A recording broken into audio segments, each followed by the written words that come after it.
Alright, this video is for Chucky. I have your quad finished up. So, here it is. This is a Quattro Volante q49.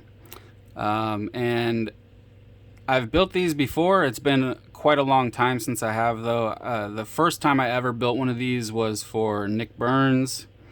I built him a q49 and the q58. So this is the 49 and it runs 31 millimeter props, and then the q58 is a little bit bigger and it runs 40 millimeter props.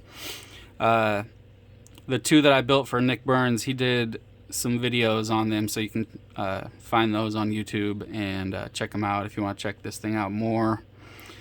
They are such a pain in the ass to put together because they're so tiny, and it's got to go together just right, just a certain way,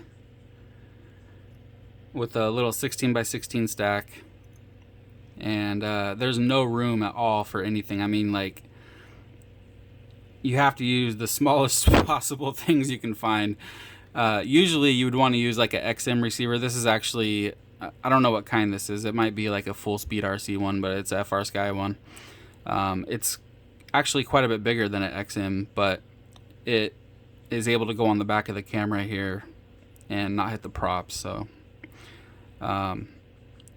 something I did different though in this one than I did on the other ones. So there's like for the camera mount, there's a little slit in the side that's supposed to be for the wires, but that's only if you use a certain camera. You know, all the AIO cameras are different. Some of them have wires on the left and the right. Some of them have them on the left, some of them on the right. This is meant for like a camera that has all the wires on the right side, so they can just go right down in the slit, because if you don't put them in the slit, they're gonna hit the prop no matter what you do. There's no way around it. So this particular camera, it's a Eachine TX06. It has wires on the left and the right. So what I did differently, and I did this for the receiver wires as well, is I just made a hole in the back of the mount and ran the wires straight down in the middle through it. So, you know, problem solved. There's no wires to get caught in the props at all. So that worked out pretty nice.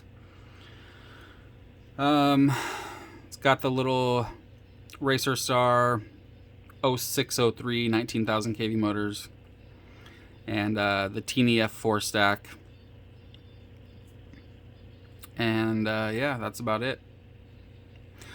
Like I said, the last one that I did, I might have done one after I did the ones for Nick Burns. I don't remember, but I think I did a couple of them, but it's been quite a while since I have. And I don't know if I'll be doing any more because they're just such a pain in the ass to put together. It's just, it takes way too much time to put them together. Alright, so this one's all done up. It's already bound up to my radio. The receiver does run D8 mode, so make sure that your radio is set for D8. And you just bind it just like an XM. You hold down the bind button while you're plugging in the battery, and the green LED will be solid. Hit bind on your radio, the LED will start flashing, or actually I think it disappears. The LED goes away. Bind it for a few more seconds, stop the bind, unplug the battery, plug the battery back in, and you should get a solid green LED. Alright, so let's plug it in.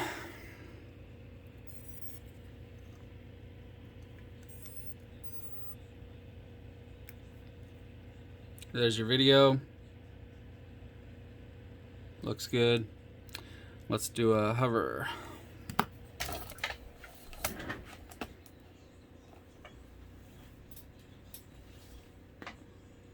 All right, here we go.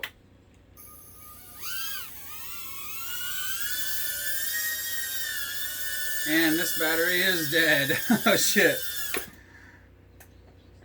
Just enough to do a hover. Well, it actually is flying really nice. Shit. I guess I should have charged up that battery, but actually I guess you saw enough that it flies. So I do have this other one. This is the only other 1S that I have, but it's a 450, so it's kind of heavy. This is a 300 on here now. But anyway, there you go.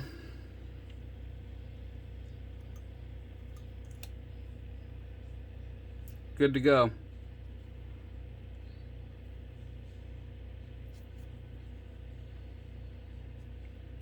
that should do it. So yeah, I'll get it boxed up and shipped out today, and I'll send you over tracking when I have it. All right, thanks, man.